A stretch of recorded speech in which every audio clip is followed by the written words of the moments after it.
Lucifer was not created evil. He was God's masterpiece, the seal of perfection. The most intelligent, the most powerful, and the greatest in honor and dignity in the heavens. Everyone admired him. He was the first being God sculpted with his mighty hand, the very first creation of all, and God delighted in making him his masterpiece. He was blameless in his ways, until wickedness was found in you. So, what happened? To understand the fall, you must first understand the height from which he fell. Before evil came into existence, long before the first humans set foot on earth, infinite goodness reigned in the heavens. Everything was perfect. Heaven is a realm of perfect order, a divine structure where each angel has a mission and purpose to fulfill. At the highest level, the seraphim, like living flames burning with love and purity, singing without rest. Next, the cherubim, guardians of divine wisdom, protectors of the universe's secrets. Below them, archangels like Michael and Gabriel, messengers of decisive moments. And finally, the angels closest to humanity, the guardians of souls. And above them all stood Lucifer, the morning star. You were anointed as a guardian cherub. You were on the holy mount of God. You walked among the fiery stones. He wasn't just an angel. He was the beacon other angels followed. His charisma was magnetic. His presence inspired respect and devotion. Seraphim and cherubim listened intently to his words. Even Michael, the great warrior, admired his wisdom. Lucifer organized the heavenly choirs, directing praises to the Creator with fervor and passion. His voice was like a flame in the darkness, a radiance guiding them in their songs. He was, in every sense, the seal of perfection, full of wisdom and perfect in beauty. God hadn't created evil. God had created this, something perfect. But the perfection God granted him became his downfall. The very light he was given to reflect the Creator, he began to admire as his own. It didn't start with a rebellion. It didn't start with a war. It started with a single fleeting thought. At first, it was a barely perceptible spark, a fleeting thought. Lucifer wondered to himself, what if my light could shine brighter? What if my glory didn't always need to serve another? These were small questions, almost invisible, but like seeds, they took root and grew in the silence of his thoughts. He began to imagine himself on high, on the throne, being praised, and with each duty he performed, that voice inside grew stronger. Meanwhile, heaven remained in perfect harmony, though something in Lucifer became more distant each day. The angels began to notice his change. He became introspective, enigmatic. Gabriel, his brother, approached him one day. "Lucifer, brother, what burden weighs on your heart? Your light grows restless."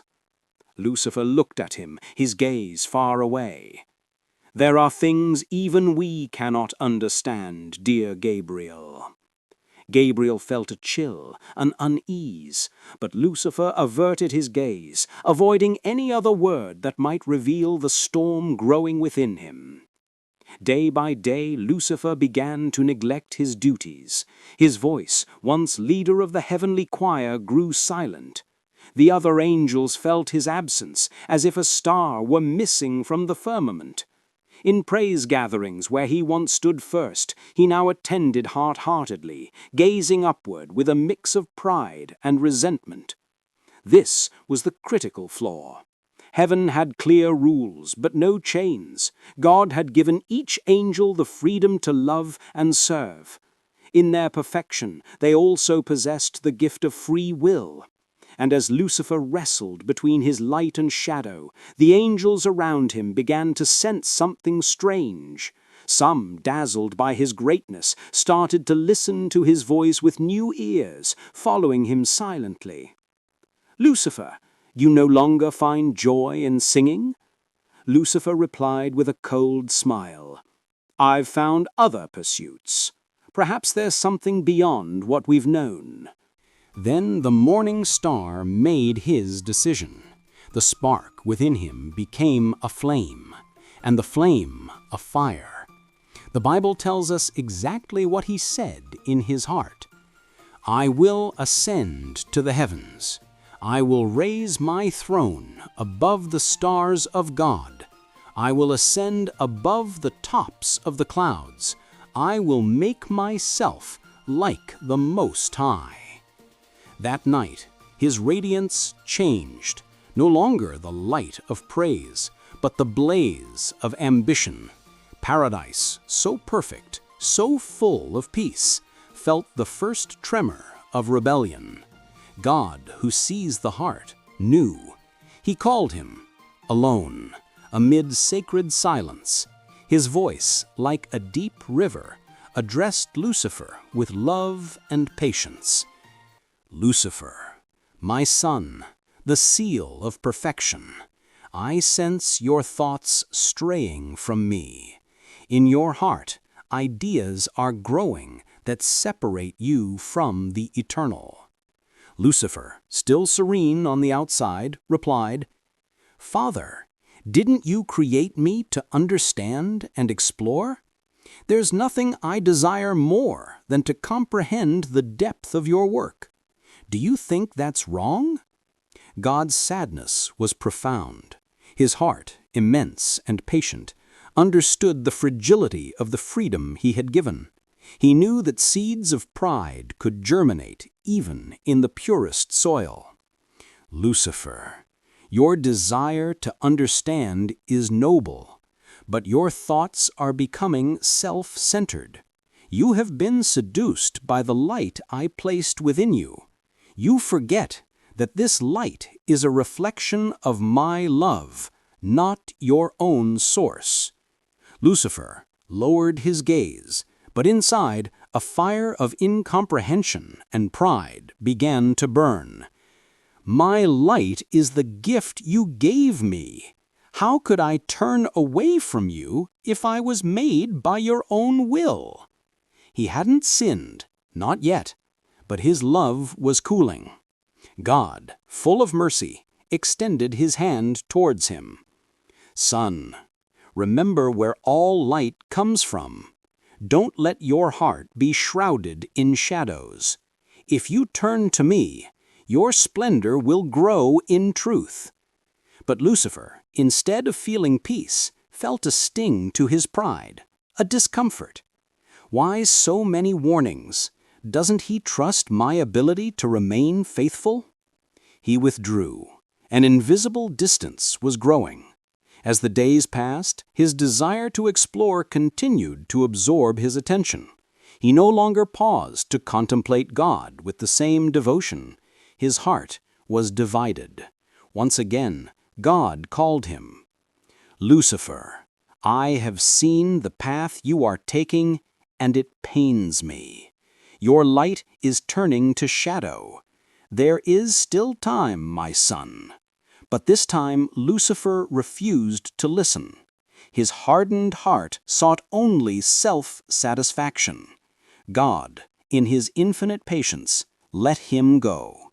He knew he had given all the love and mercy possible. "I will not turn away from you, but you are free to choose." God's sorrow was immense. He knew he would lose his most beautiful creation. All of heaven seemed to hold its breath. A great revelation would soon come, a test for every celestial being, especially Lucifer. God, in his wisdom, gave Lucifer one final chance to choose humility. He spoke to him again tenderly. "My son, a great revelation approaches. When it comes, the wind will be strong. The tensions in your heart will be intense. You must prepare yourself. Root yourself in obedience, for the test will be great." Lucifer listened. He knelt before God, gazing at him with what looked like devotion. "Father, whatever the test may be, I desire to obey your commands. I cannot promise I'll be perfectly faithful, but I swear my desire is to be loyal. My heart still burns with your love." These words were not lies. Lucifer spoke from the depths of his heart. A genuine desire to remain loyal still burned within him. Yet, at the same time, in a dark corner of his mind, the seed of pride continued to grow. Am I not the one who shines most brightly? Am I not special, unique? God gave him another chance. He postponed the revelation, allowing Lucifer more time. But the time for waiting had to end. God had to consider all celestial beings, not just Lucifer. All of heaven felt the tension in the air, a deep expectation.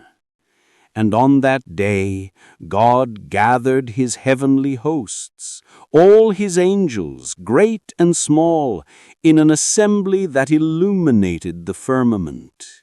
A solemn silence fell. All of heaven held its breath. The firmament opened, and God's presence shone with infinite majesty. "I will create a material universe, a place where life will flourish, a place that will reflect my love and glory in a new way." Then, before the angels, he unveiled the vision. Stars, galaxies, planets spinning in perfect order. And on one of these worlds, Earth. The angels watched, fascinated. Joy grew in their hearts. But then God continued, and his words became even more mysterious. "I will not only create this universe. On that world, I will create beings in my image and likeness. They will be called humans. They will be of flesh and spirit, a blend of heaven and earth." The angels murmured, intrigued, but the greatest revelation was yet to come. And more, in that same place, I myself will become flesh. The second person of the Trinity, my Son, will take human form. His name will be Jesus Christ. And in that humanity you shall worship me. The silence in heaven became overwhelming. Then broke. God, the Eternal, was asking them to worship him in the human form of Jesus Christ, to bend their knees not only to divine majesty, but to a human face, fragile, humble. The angels erupted in a mixture of awe and jubilation.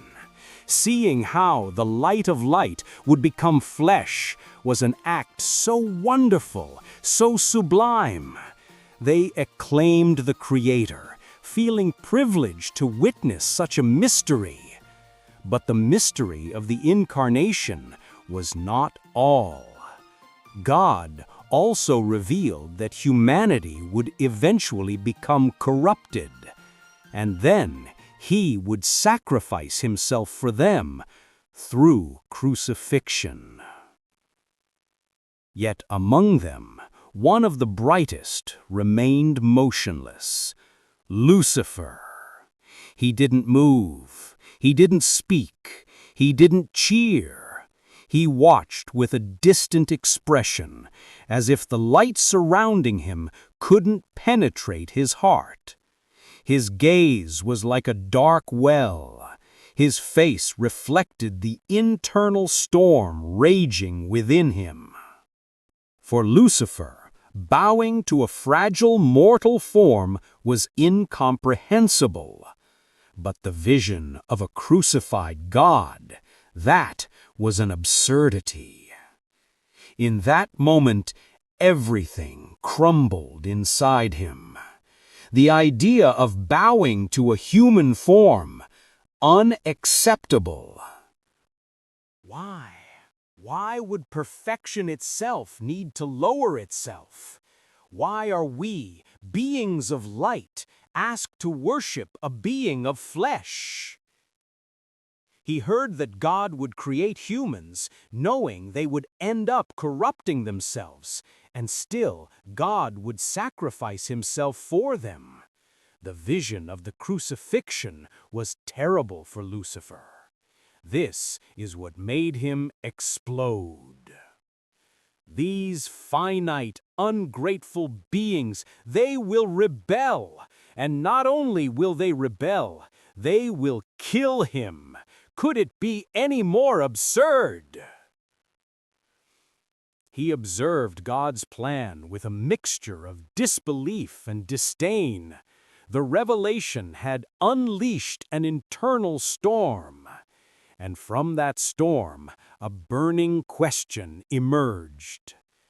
Why? Why not me?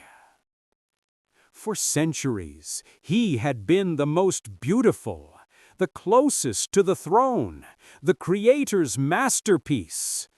Why hadn't he been chosen?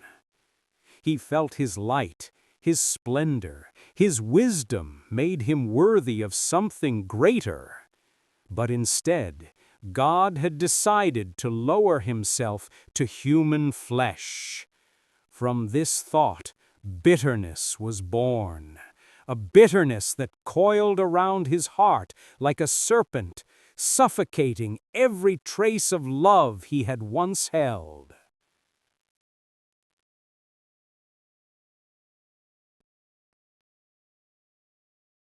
Finally, the decisive moment arrived. God was there, surrounded by the multitude of angels, and one by one his brothers knelt in adoration, accepting the revelation. But Lucifer remained standing, his body rigid, his gaze fixed on God's throne, his heart filled with silent hatred. Slowly, he opened his lips, and in a tone devoid of emotion, uttered a simple word, one that resonated like thunder in heaven's silence. No. God looked at him with a mixture of sadness and love, but Lucifer felt nothing but disdain. He took a deep breath and repeated, this time with a force that shook all present, "No!" His voice rose, cold and defiant. The angels present shuddered, unable to comprehend. How could the purest, most beautiful angel defy the Creator himself? Lucifer then turned his gaze to the multitude and with a terrifying calm began to address them. Don't you realize this is a mistake? Can't you see that what God asks of us is absurd? His voice, charged with dark wisdom, filled the celestial space. He asks us to worship an inferior form, to bend our knees before mortal flesh.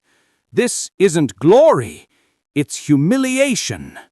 Each word, laden with intelligence and persuasion, embedded itself in the angels' hearts, sowing doubt. God asks the unacceptable of us. It is God who has failed, who has taken a wrong path. Why should we bow to something beneath us? We, who were made of pure light, should occupy a higher place, not lower ourselves. The angels listened, bewildered. His words seemed so logical, so full of reason, and in some, the seed of rebellion began to germinate. Lucifer, with the charisma that had always been his gift, looked at them one by one. Lucifer, first among angels, had fallen. But suddenly, in the midst of his discourse, as the angels filled with doubt, a voice rose, a voice with a force that shook the entire heavens, a cry overflowing with conviction and simplicity. "Who is like God?" The voice belonged to Michael, the small archangel, a being of lesser rank, but whose purity shone with incomparable strength. His exclamation pierced through the angels like a sword. In 3 words, Michael had answered all of Lucifer's arguments, pointing out the fundamental flaw in his logic. Who is like God? It was a cry of humility, a cry of absolute recognition that no one could rival the Creator, not even the morning star. The angels trembled. Michael's words, so simple, awakened something within them. Lucifer, upon hearing that cry, turned to Michael, his gaze filled with icy fury and surprise. No one, until then, had dared to challenge him so openly. Michael stepped towards him. "You are arrogant." His words were like thunder. "Your light, Lucifer, has become a shadow trying to eclipse the Creator. Can't you see? You've placed yourself above God." Lucifer felt a deep pain in his core, a wound Michael had just opened. His pride, his ambition, had been exposed, publicly, naked, humiliated. Rage and shame flooded him. With a look of contempt, he tried to stand firm. "You understand nothing. Are you so blind that you can't see what we're being asked? It is humiliation. I, who was first in his glory, cannot kneel before something so inferior." His words sounded firm, but the contained fury and bitterness distorted his voice. Michael looked at him, serene, unyielding. His voice, though quiet, held the force of 1,000 storms. "You don't understand love, Lucifer. This isn't about humiliation, it's about love. God becomes flesh for us, and you reject him because you can't bear to be lesser. You've forgotten your place. You've forgotten that all you are is a reflection of his glory. It's not God who lowers himself, it's your pride that elevates you beyond your own being." Lucifer felt he couldn't bear it. It was as if Michael was showing him his own image, and what he saw wasn't beautiful, but a shadow full of resentment. He couldn't withstand the weight of that truth. So, without a word, he turned away, distancing himself from Michael and all who watched. He retreated, back straight, but inside an uncontainable anger burned. He retreated, not in defeat, but in rage. The humiliation was complete. Michael's words were true, and that truth tormented him the most. This was the turning point. The debate was over. The war was about to begin.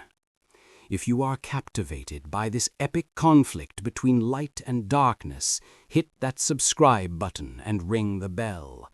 We are diving deep into these ancient stories, and you won't want to miss what happens next. Alone, Lucifer wept, not tears of sorrow, but of pure rage, of a growing hatred born from his wounded pride. He began to gather his followers, not with lies, not with empty promises, but with his charisma and unshakable authority. He spoke with passion, with a vision so compelling that many followed. He whispered to them, his voice low but full of conviction. Can't you see that God asks the impossible of us? He asks us to renounce who we are, to kneel before an inferior form. Why should we, beings made of light, humble ourselves before something made of clay? Are we supposed to worship a crucified God? We, glorious beings, must kneel before that broken body, blooded, covered in wounds, suffering beyond measure. God cannot ask us to do something that defies logic. Doubt crept in. What if God was just a very powerful angel? What if he was merely a greater Lucifer? The seed of doubt had been planted. Lucifer didn't speak of hate. He spoke of dignity, of the greatness of their existence and their right to preserve it. He promised them freedom, independence, a heaven where their light would be recognized. And with each gathering, his army grew. It wasn't lesser angels who followed him. It was the most beautiful, the wisest, those in whom God had invested great power and beauty. Lucifer chose them carefully. Heaven's most radiant beings, the crown jewels of creation, began forming the rebel army. At one of these meetings, Lucifer stood before them, a commanding presence. We are the future. We are the light that refuses to kneel. We won't let our essence be dimmed beneath the shadow of an inferior form.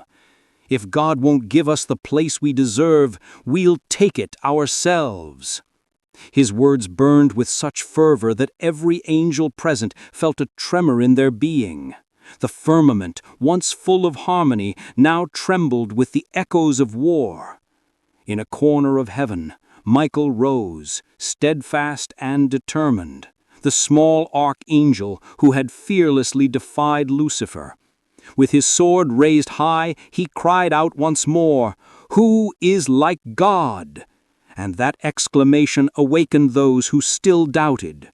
Michael, with unmatched humility, stood ready to defend the Creator's honor. He knew his forces were outmatched in splendor and number, but he never wavered. His faith was his shield, his loyalty his weapon. The first battle was fought between brothers.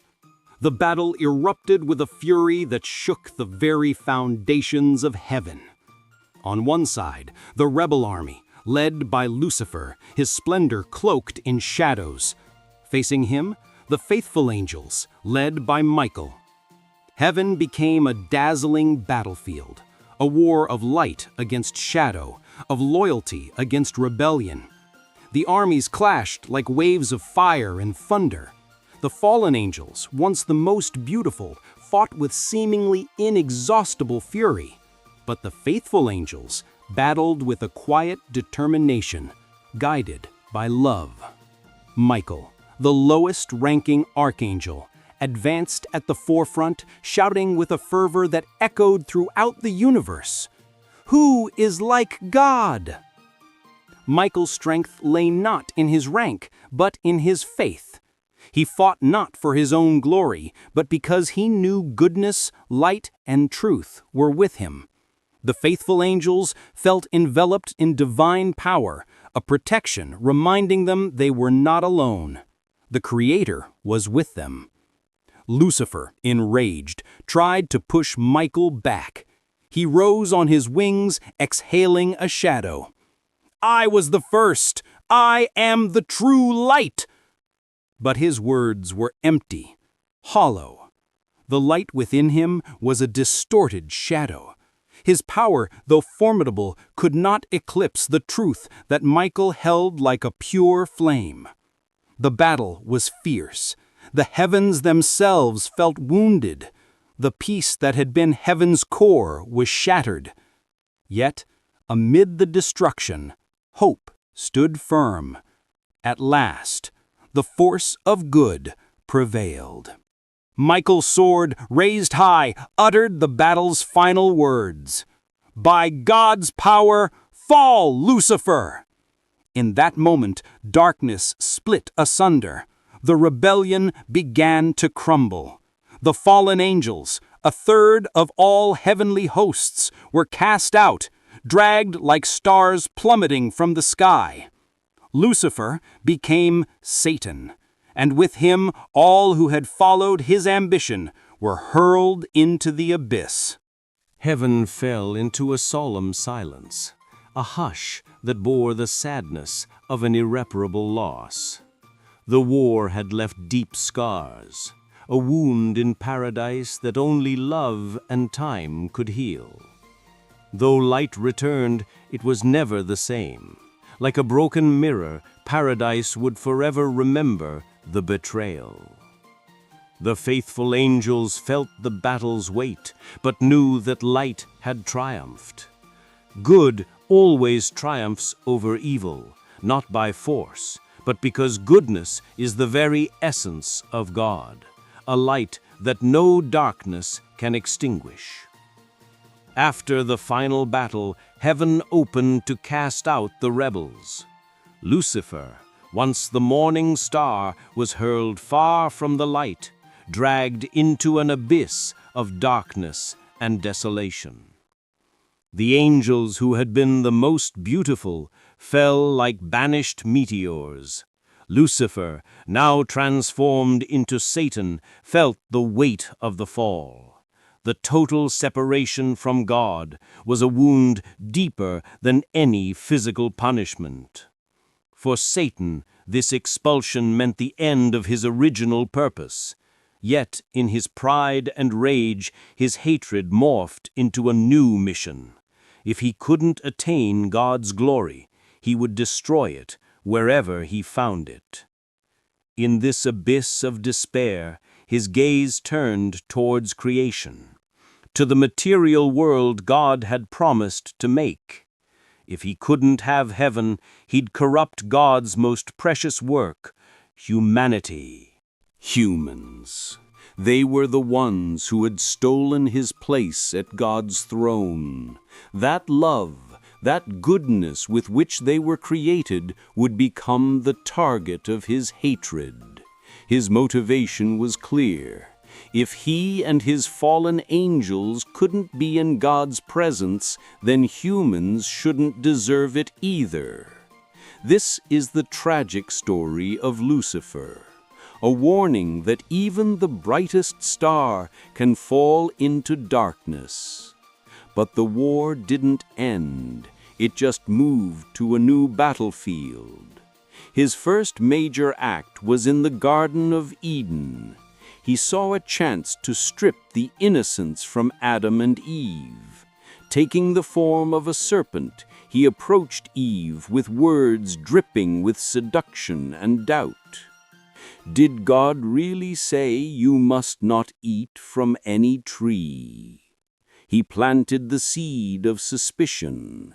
His technique wasn't overwhelming force, but a whisper. You will be like God.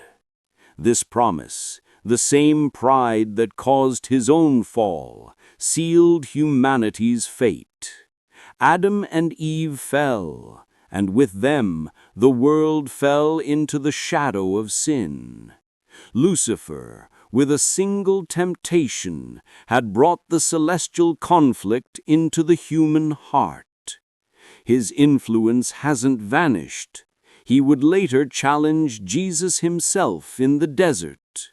After 40 days of fasting, Satan confronted him, offering temptations of power, food, and glory. If you are the Son of God, tell these stones to become bread. all the kingdoms of the world I will give you if you bow down and worship me. He revealed his ultimate intention to usurp the worship that belongs to God alone. But Jesus firmly rejected each proposal, reaffirming the truth. He tested Job, accusing him before God. Does Job fear God for nothing? He implied that love is superficial, a loyalty bought with blessings. But Job's faith, though tested to its core, proved that loyalty persists even in extreme suffering. Lucifer's story is an eternal conflict, and according to the Bible's final book, that conflict has an end. In Revelation, Satan's ultimate fate is unveiled. He is portrayed as the great dragon, that ancient serpent, determined to corrupt creation until the very end. He is the great deceiver, the accuser. He faces Michael and the heavenly armies one last time. He is the mastermind behind the beast and the false prophet, seeking to establish a kingdom that challenges God's authority. But Revelation concludes with good's final triumph. After the last battle, Satan is defeated. He is captured and hurled into the lake of burning sulfur, rendered powerless forever. An act of ultimate justice. His defeat reinforces the hope that good, no matter how challenged, will always prevail. The battle that began in heaven continues on earth, in the hearts of human beings. But as in heaven, on earth too, Michael's question will always resonate. Who is like God? If you've been intrigued by Lucifer's story and fall, you won't want to miss the fascinating account of the 5 prophecies in the book of Revelation. These prophecies reveal Lucifer's final fate and his role in the events that will end the conflict between good and evil. These prophecies explain Satan's last great act to corrupt the world. You'll see how Lucifer's rebellion not only affected his destiny, but is deeply intertwined with humanity's future and the ultimate triumph of divine justice.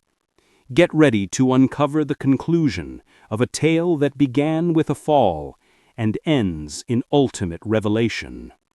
Click the video on screen to watch. You won't want to miss this.